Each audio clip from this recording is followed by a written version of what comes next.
Je m'appelle Ryan Mahoney et je fais du tir à l'arc.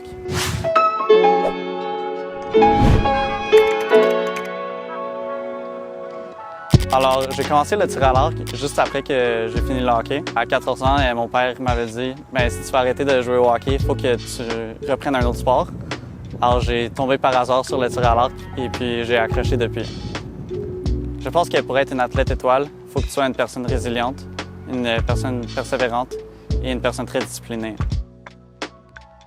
J'ai jamais voulu arrêter simplement parce que j'ai pas encore atteint mes objectifs.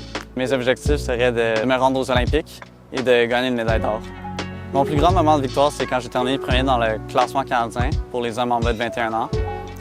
Ça m'a rendu très fier parce que j'ai travaillé très fort toute l'année et puis tous ces efforts ont payé. Mon plus grand moment de défaite, c'était quand je n'ai pas été sélectionné pour les championnats du monde jeunesse. Malgré que j'ai terminé premier aux sélections, je n'ai pas atteint le résultat minimal en qualification, alors malheureusement, ils ne m'ont pas choisi.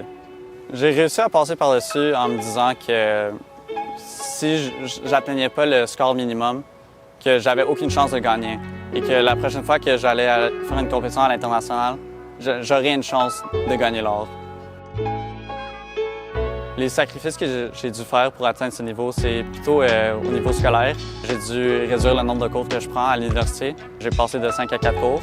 Et aussi, au niveau social, c'est un peu difficile, surtout que tous tes amis veulent sortir les vendredis soirs, mais tu peux pas parce que tu as une compétition à Trois-Rivières le lendemain et puis tu dois te réveiller assez tôt.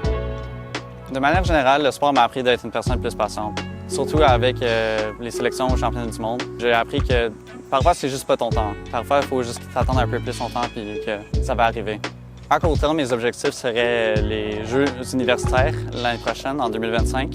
Et puis à long terme, ce serait les Olympiques et puis les championnats du monde.